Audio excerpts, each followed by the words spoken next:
AP news కి స్వాగతం. శ్రీ సత్యసాయి జిల్లా పుట్టపర్తిలో సినీ నటుడు పోసాని కృష్ణమురళిపై చట్టపరమైన చర్యలు తీసుకోవాలని టీడీపీ నాయకుడు కార్యదర్శి సామకోటి ఆదినారాయణ జిల్లా ఎస్పీ రత్నాను కలిసి వినతి పత్రం ఇచ్చారు. తిరుమల తిరుపతి దేవస్థానం చైర్మన్ బిఆర్ నాయుడు మీద సినీ నటుడు పోసాని కృష్ణమురళి బుద్ధిలేని ఆరోపణ చేస్తున్నారని, పోసాని కృష్ణమురళిపై చట్టపరమైన చర్యలు తీసుకోవాలని జిల్లా ఎస్పీ రత్నాను కలిసినట్లు టీడీపీ నాయకుడు సామకోటి ఆదినారాయణ మీడియా ద్వారా తెలిపారు.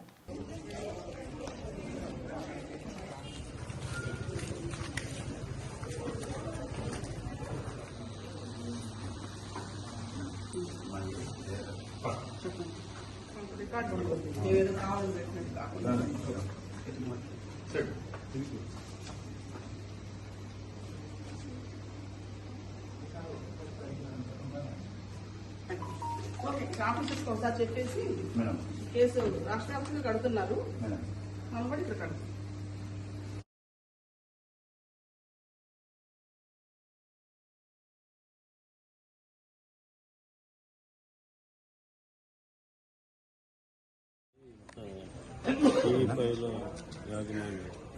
టీవీ5 చైర్మన్ అయినటువంటి నాయుడు గారి మీద మరియు తెలుగుదేశం పార్టీ ఈరోజు ఆయన చేస్తున్నటువంటి అనేకమైనటువంటి సంక్షేమ అభివృద్ది కార్యక్రమాలతో పాటు ఈ రాష్ట్రంలో అత్యధిక మీడియా ద్వారా ప్రజలకు సేవలు అందిస్తున్నటువంటి వ్యక్తి బిఆర్ నాయుడు గారి సేవలన్నీ కూడా గుర్తించి తెలుగుదేశం పార్టీ అధినేత గౌరవ మాన్యశ్రీ ముఖ్యమంత్రి శ్రీ నారా చంద్రబాబు నాయుడు గారు తిరుమల తిరుపతి దేవస్థాన చైర్మన్ గా నియమించడం వల్ల ఈ రాష్ట్రంలో ఉన్నటువంటి ప్రతి ఒక్కరూ కూడా సంతోషంగా ఆనందంగా ఉండారు. ఎందుకంటే ఆయన చేసిన సేవా కార్యక్రమాలు, మరి ఆయన ఉన్నతమైన వ్యక్తి కాబట్టి మంచి నిర్ణయం తీసుకున్నటువంటి చంద్రబాబు గారికి, మరి మన పవన్ కళ్యాణ్ గారికి, మన యువ నాయకుడు లోకేష్ బాబు గారికి కూడా ప్రతి ఒక్కరు కూడా ధన్యవాదాలు తెలియజేశారు.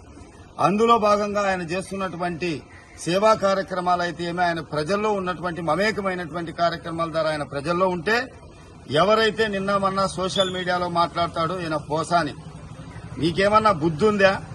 నువ్వు ఏం మాట్లాడుతున్నావో నీకు అర్థమైతాందా? ఎవరి మీద మాట్లాడుతున్నావో అర్థమైతాందా? చంద్రబాబు నాయుడు గారిని మాట్లాడతావు, మా యువ నాయకుడు లోకేష్ గారిని మాట్లాడతావు, మరి చైర్మన్ అయినటువంటి పవిత్రమైనటువంటి తిరుమల తిరుపతి దేవస్థానం చైర్మన్ గారి గురించి కూడా మాట్లాడతావు. జాగ్రత్త, నువ్వు నోరు అదుపులో పెట్టుకో. గతంలో అధికారం మదంతో నువ్వు మాట్లాడిన మాటలన్నీ కూడా మేము రికార్డుగా ఉన్నాయి. నీకు ఏదైనా వ్యక్తిగత విమర్శల్లోకి రాజకీయంగా నీకేదైనా పని జరగకపోతే రాజకీయ విమర్శలు చేయి.